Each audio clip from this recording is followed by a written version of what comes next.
have you done about anything about forgiving your mother? I have. I have. It's been my experience with forgiveness that once you are able to do that, you start seeing another side of that person. Carry on from where I interrupted you. Thank you for asking that question because it's so key in this. Teri had been gently mentioning things that my mother did. Like she was a poet, she wrote poems, and I wanted nothing to do with those. She noticed that I was organizing books in the basement, and somehow I left her book at the top. I didn't notice that, but she did. She noticed that sometimes I would mention that my mother had lilacs, but I wouldn't say anymore. Sometimes she would say, it just kind of sounds to me like you're talking about your mother more. I wonder if there's something there. And then when my daughter said, we never talked about your past, I just got so tired of carrying it. I wish I could say there was some turning point, but I just got so tired. So I opened up the poetry book and started reading it. God, there's stunning poems in Well, there. in the book itself, when we got to that part, it was kind of like, ah, it was just an amazing moment when you see it, for the first time in the whole story, you're talking about your mother in a positive light, you know. And I know there's other good things that you've said about her and things, but when you got to the poems, it was like you were so pleasantly surprised, and I think your siblings too found great joy in reading her poems. And are they on a website? They're online. They're called Elvina Granley McNamara. Okay. The web address is in the book. Okay, when you got to the part in your book where you talked about discovering your mother's poem, not really discovering, you knew where they were, but you looked at them in a different light, and your siblings the same way, and it was kind of an aha moment. It was kind of like a period of joy, a bright spot in this book. What was that like when you actually started seeing? The reason I even did it was not because of her or me, it was for my daughter. My daughter writes poems. It's beautiful. They're just stunning poems. Did you get that from Grandma? Oh, man. It's like when Teri looks at me and I'm stupid. Duh. And I said to our daughter, Darian, your grandmother wrote poems. And she, oh. And so I started going through the book, and I gave them to our daughter, and she said, my God, these are stunning. And I said, oh, there's more. When she was a little girl, here's some other ones. And our daughter came back, and he just said, these are fantastic. So Teri started reading them and says, Carter, you got to read these. And I started reading them, and she had hopes and dreams. She wanted to be a good mother. She didn't want to be an alcoholic like her dad. And I started seeing this innocent 18-year-old who never wanted to be, I mean, it was this cockroach that she became. And I started having compassion for her. And when I went to therapy in 92 and finally accepted that, yeah, I've got this thing called post-traumatic stress disorder,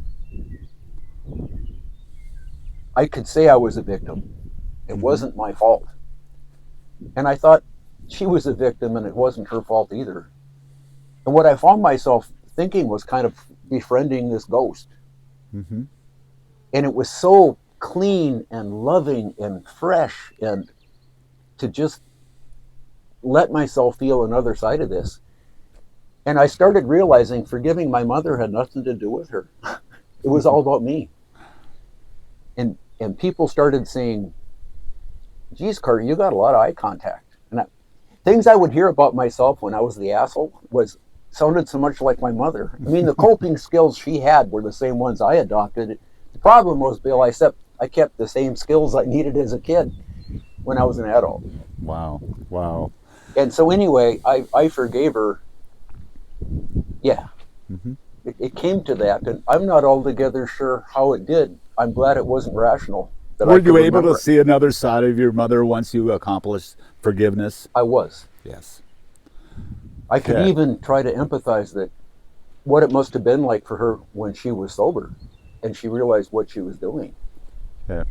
I heard a statement just recently: when you recognize your trauma and you name it, you name your trauma and you acknowledge it, you cut off its oxygen.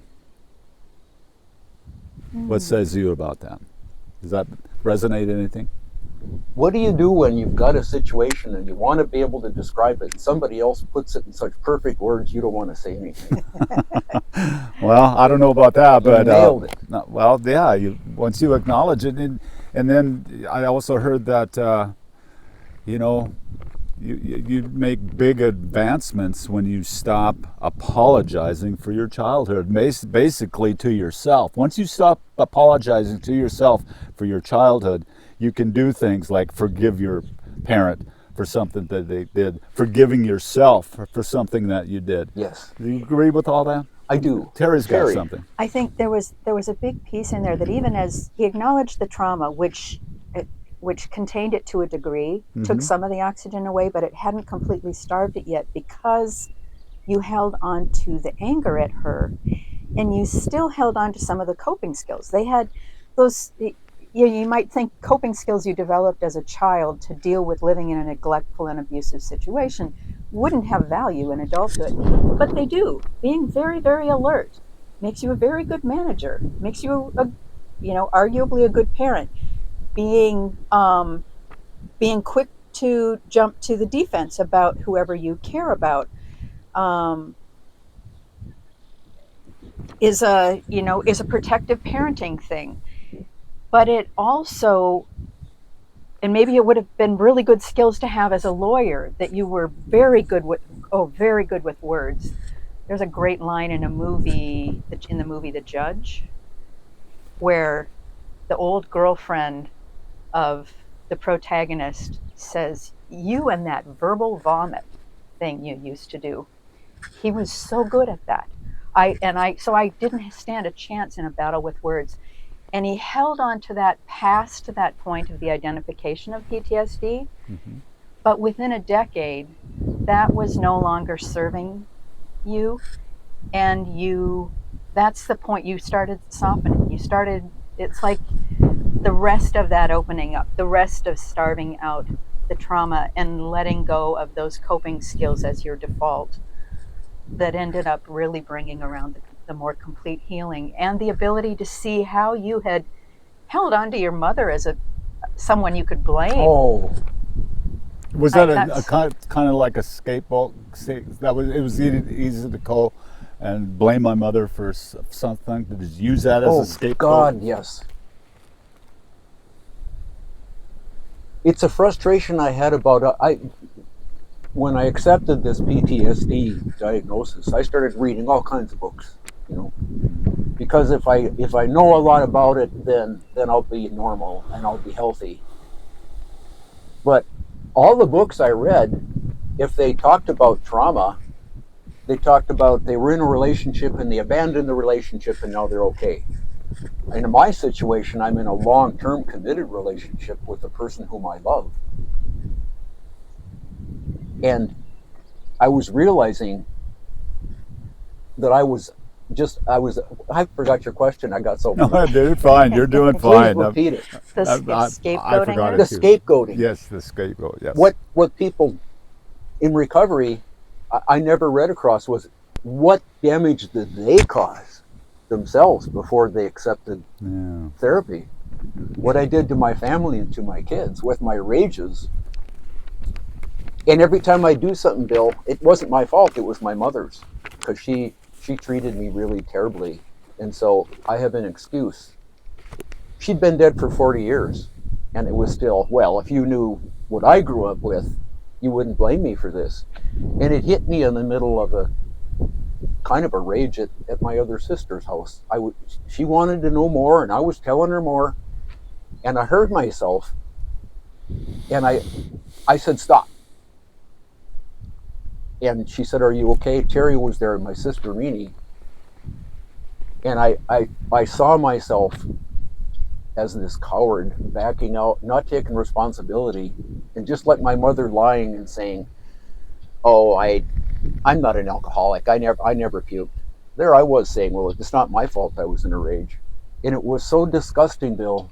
I got up and I ran out of the room in front of Teri and my sister, ran in the bathroom, slammed the door, and just began vomiting and vomiting and vomiting. And Teri, who didn't grow up like I did, she comes in the bathroom to try to console me, but she touched me. And I freaked. I just, "Don't touch me, don't touch me, don't touch me." But then I came out and I said, "My God," I just realized it's not my mother's fault, it's mine. And that was like stepping into a cool shower on a hot day. And it completely reframed how I saw things. Wow. Wow. And not that it was your fault that you went through what you did as a child, but that all of your choices as an adult were your own choices. Yes. But But it was so empowering too that I take the consequences for these decisions. My mother was a human being who had an addiction. She's dead, Carter. Mm-hmm. Great question, Bill. You know, Carter, in spite of all the puke and shit that's in this book, you've written a beautiful masterpiece, in my opinion, because I understand PTSD. Well, let's put it this way. I have walking knowledge of PTSD. I have walking knowledge of growing up with childhood trauma. And as I told you when we shook hands this afternoon, that I could basically take the names out of this book and insert my own names and go on. It's amazing. This book touched me personally in so many ways. You know, just to put it into perspective, you and my sister were really good friends. She and I both grew up in a abusive situation. And you've given me the courage. Ironically, I started writing my book about the same time that this came on my radar. And you've given me the courage to continue and to tell my story. It's a story and that's one takeaway. The other takeaway, if we can sum this whole thing up, it comes down to a four-letter word. And that four-letter word is love. The love you have for one another. The love that you have to continue developing for yourself. I'm not giving advice. This is just an observation, you know. But it comes down to love. The love you have for your children. The lack of love that was probably in your childhood home.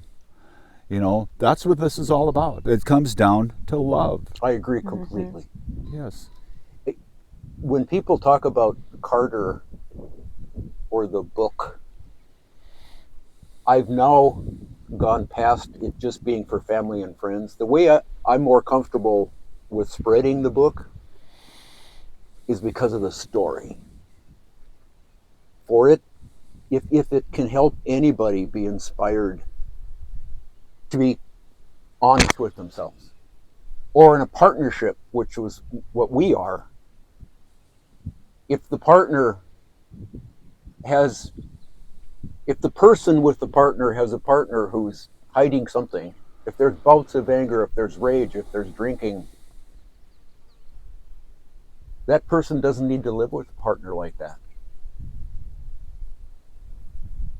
And to be frank, Western North Dakota, with the men I worked with on farms and ranches and in the oil field, there are too many, because of our Western male culture, that through no fault of their own, they end up in that situation. They've got a painful past. They don't want to talk about it because they're men. And 40 years later, they still think courage is the strength to forget the past. And no, courage is, you might get dragged into it like I did, screaming and fighting, but courage is looking at your past, knowing that's who you are. You hurt some people, and you'll be... The irony of this is you know, is the pain and the courage you went through to get through your childhood is far worse than the little bit of pain it is to just admit the goddamn truth. Yet your gut's freaked out about, if I tell the truth, oh my God, well, you're already past the worst of it. Mm-hmm. That was the key learning for me. The other was, through all of my reading and all this stuff with my brain, the wisdom's in your body. If you think that you've got the right article from the right author, so now you're fine with your past, your body will start reminding you, no, you still haven't got what real courage is yet. Wow. So I know you've said it, you've alluded to it. Who else needs to read this book? Who would benefit by absorbing the pages of Wolf? Well, I think of children.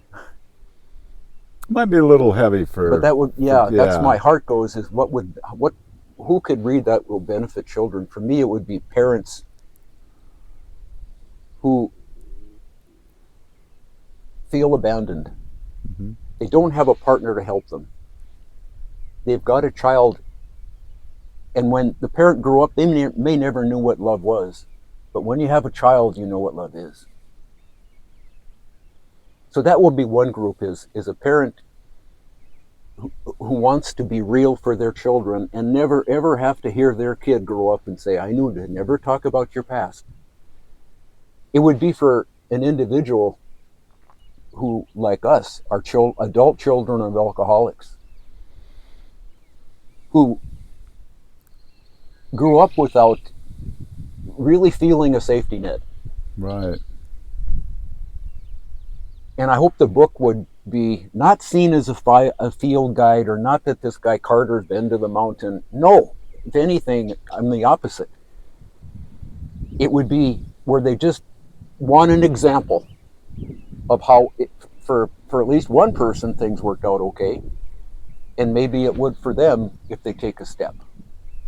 You're okay now, aren't you? You're okay. And I'm getting better. I feel a peace that... The monkey's off your back. It's kind of how I feel. I don't read books with 5 syllables anymore. Wow. I'm really careful that I don't want people who read the book or hear about it again to think that I'm not religious at all. Who has, the Lord Jesus Christ in his heart now? No. It's I was dragged kicking and screaming into, if they call it recovery, because I had this demon. The name's PTSD, but the symptoms are your body is continuing to hijack your life. And for me, when I was able to realize it's not my fault, it's not my fault, but it's my responsibility to try to improve myself. Well put. And now, if I've got a mission, it's Western North Dakota. This is my soul. For you to film this out in a pasture, I worked with so many men, even more women. I shouldn't, this sounds so sexist, but my experience, not my conclusions, is it typically was women in a relationship with a man who couldn't talk about the past. You can describe it better than I can. Yeah. And the women are alone and they're abandoned and they're wondering, is this what marriage is? The best thing that ever happened to me was Teri went into therapy. Because she put up guardrails. If I was in her rage, she would say, you don't do that to me. And I felt cornered. I had no more coping skills that I could use. It was one of the healthiest things ever. It's just long answers to your great questions. There's really reasonable, learning to put up reasonable boundaries. And another thing I wanted to add to your question is what's been interesting to me in talking to people who've read the book is realizing it's not just for people who endured childhood trauma and abuse. It's not just for people with PTSD. There's all kinds of ways that people have challenges. Mm-hmm. And the way they cope with those challenges can end up affecting their relationships, whether it's their relationships at home or with their children, their partner, at work, and that facing those just makes your life better. It brings so much more depth to your relationships of all sorts, and seeing so many more applications than Carter originally envisioned. That one of our friends who read it just saying, this is changing how I look at my own life. And he didn't see himself as having any, trauma or that difficult of a childhood, but it was meaningful to him to pay more attention to what his body was telling him about when things were not working for him, and the ways that he tried to defend himself that maybe weren't being helpful. As we conclude today, Carter, Teri, is there any question that I haven't asked that you wished I would have asked, or is there any other information that you would like to share while we've got the viewer with us today? Yeah, some insights kind of popped up into my head like light bulbs. I think a key thing was, I thought that if I can cut out my pain, I'll be fine. What I didn't know was I was cutting out my joy. Cutting out the pain, cut out that part of me that would feel joy. And it's a pretty simple equation to fix. For me now, my values, 3. One is, the most important skill for me to develop is forgiveness. Second would be appreciation. My God, I'm so fortunate.